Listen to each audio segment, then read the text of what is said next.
have gotten what we have been waiting for with this series. This is, without a doubt, my favorite episode so far, and I expect that episode 6 will probably even surpass this one, or at least that's what I hope. I have my notes here, so as always, gonna go through the notes, kind of what I was thinking as I watched this episode, and yeah, this is gonna be my second to last video talking about this Disney Plus series, but I'm excited to get into it here. So we opened up on Coruscant, so immediately I was thinking like, oh, are we gonna have a flashback? And then you see the back of a Padawan, Anakin Skywalker, still with his braid, and he turned around and Hayden Christensen did not look like he did during Attack of the Clones. They did not really de-age Hayden Christensen much, if at all. He looked like he was in his late 30s, early 40s. But that's weird because Ewan McGregor looked nearly identical to how he looked in episode 2, so I don't know, maybe Ewan McGregor just hasn't aged as much. Or I guess maybe he was already, approaching middle age by the time that film was shot, so his transformation has not been as dramatic. And then you see them sort of having like a sparring match, and that sparring match will serve as the backdrop to this entire episode, which I thought was a really cool literary device used to tie the past to the present. Then we see Reva gets made the Grand Inquisitor, something that obviously has been her agenda from the beginning. She's very self-motivated. She wants to prove to herself and mainly to others that she is worth more than where she was when they discovered her. We see Obi-Wan back on that planet. I can't remember the name of the planet, but it's where they're smuggling the people out of. And you kind of see Obi-Wan getting back into the groove of things, like the way he was talking. It reminded me of his characterization during the Clone Wars TV show, and then a bit of episode 3 when he's with the troopers. You kind of see that battlefield commander mentality starting to come out of Obi-Wan, and I thought that was a really kind of cool character touch that they wove into the story. Then Vader and Reva and a bunch of stormtroopers appear because they'd been tracking them using Leia's little droid. And just a funny note, if you go back and watch the episode, you have all the rows of stormtroopers, and they all pretty much look the same, but towards the back of the pack, there's one stormtrooper that's like visually way shorter than the rest, and he like kind of sticks out in a very funny and odd way. I figured they would kind of just CGI the stormtroopers, like have one real row and then clone them and duplicate it back, but apparently not, because that one stood out, and in some of the wide shots especially, it looked kind of humorous, I'm not gonna lie.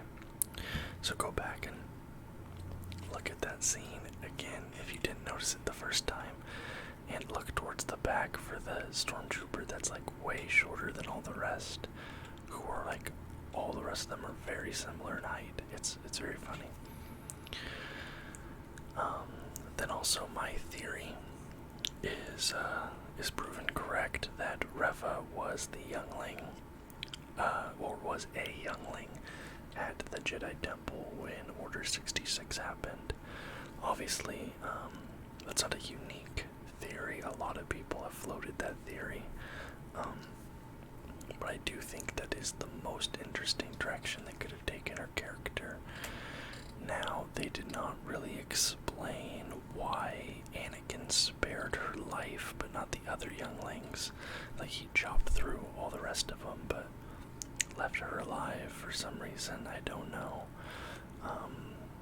Maybe we'll get an explanation for that in episode 6, but it seems like he just arbitrarily let her live, unless I missed something. But again, with that youngling bit, this show does not shy away from hurting and killing children. Like, we have so much child murder in this series, it's insane. Because you just see Anakin just chopping through the younglings. Now, they filmed it in a way where you don't really see it. Like, you see a shot of Anakin swinging, and then you cut to like a stylized shot of the younglings hitting the ground, so you don't really see the children being struck. But still, like, you know what's happening. And for a Disney Plus show, I'm like, man, they're killing a lot of kids in this show.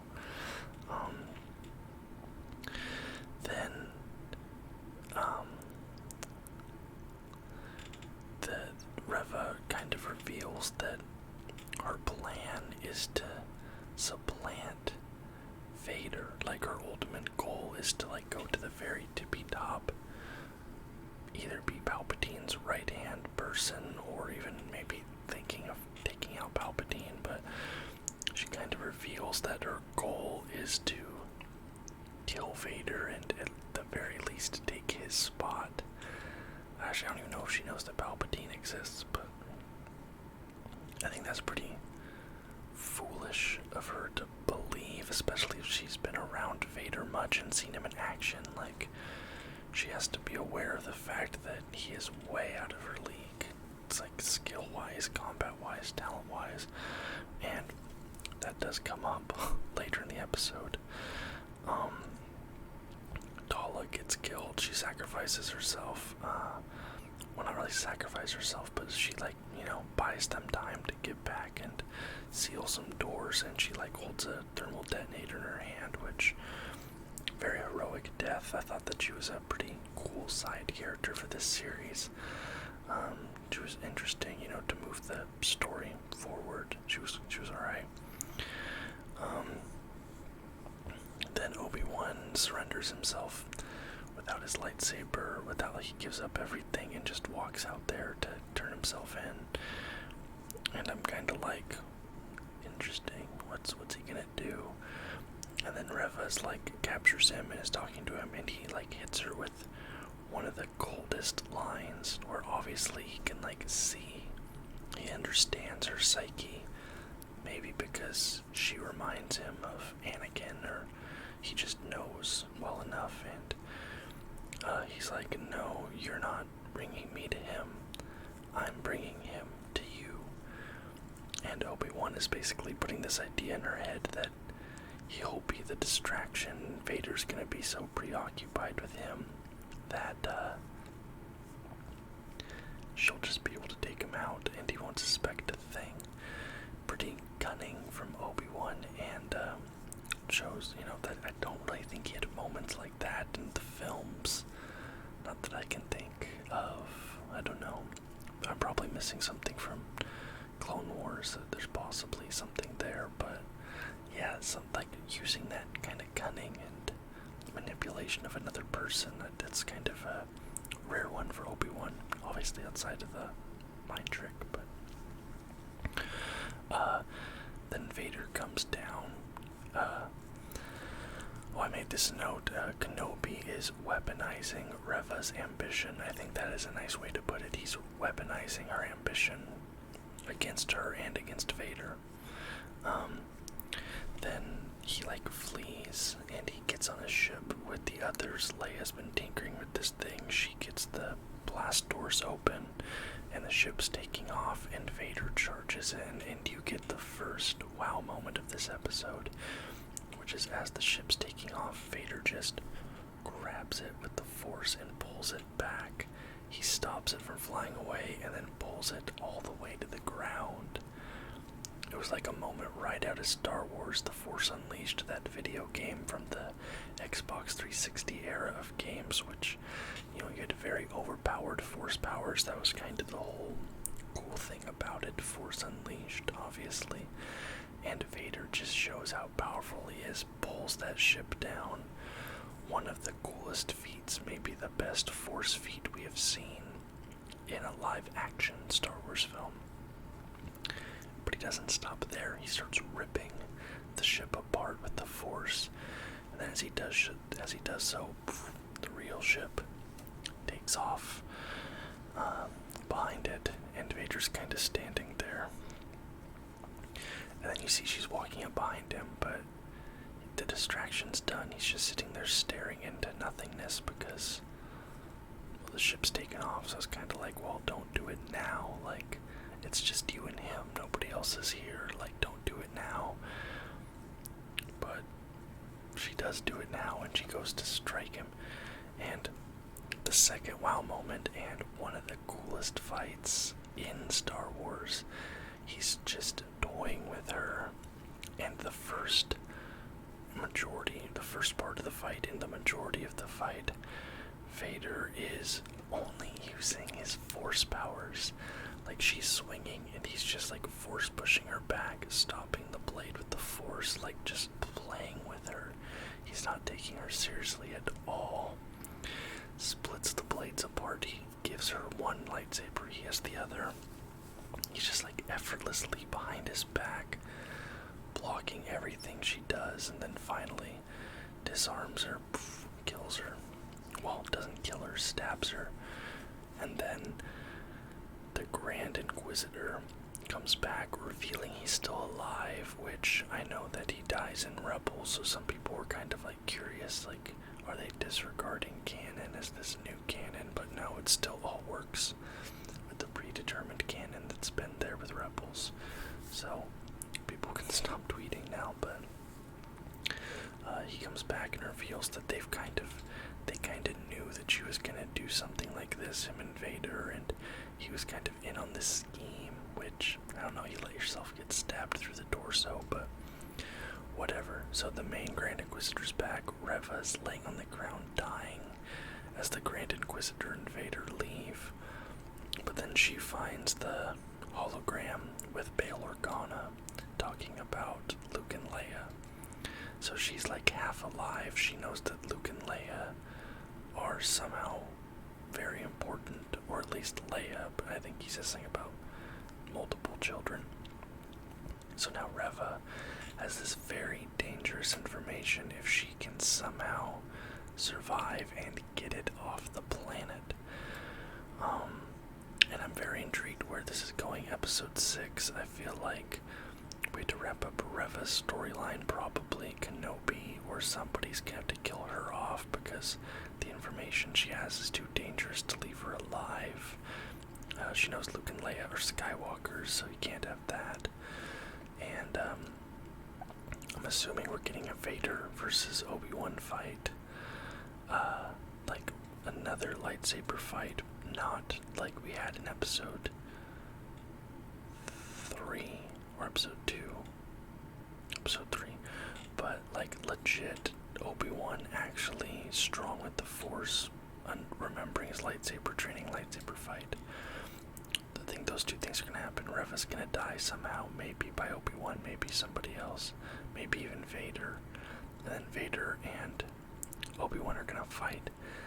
Maybe the Grand Inquisitor and Obi-Wan fight, I don't know, but yeah, I'm pretty sure Reva is still alive at the end of this episode. It's very possible she dies at the very end, and I just forgot, because I was very tired when I watched this. I was like, just before falling asleep, but I think she's alive. But like I said, this is easily now my favorite episode of this Disney Plus series. They have done so well with Vader so far throughout this entire thing, showing his power, showing how strong he is. And we saw him just, like I said, absolutely playing with her. He did not take the threat of her seriously at all. And it was so satisfying. It's what we've been waiting for, and just seeing Vader just do that like I said, it's so satisfying to watch. Anytime Darth Vader gets to show off, I turn into a fanboy and love it. So, absolutely love this episode. Cannot wait for episode 6, and that review will be out either next Wednesday or next Thursday. I'm a day late on this one, just because I've been busy with work this week, but I should have a more normal schedule next week, so probably Wednesday you will see the next Kenobi review and the final Kenobi review. So tune in for that last one. Thank you guys for watching all of these so far. If you saw the episode, let me know in the comments down below what you thought of episode 5 of Obi-Wan Kenobi. I'd love to hear what you have to say. I read every comment that I get. I go through and read comments about once or twice a week, just so I'm not sitting there on my phone all day reading them. I have to kind of limit myself so I don't just refresh looking for comments. So I have 1 or 2 days a week where I go through and respond to them all and stuff. So I will see them eventually and respond to as many as I can. So if you like the video, leave a thumbs up. Subscribe to the channel for more content just like this every single day. And until next time, guys. Bye-bye.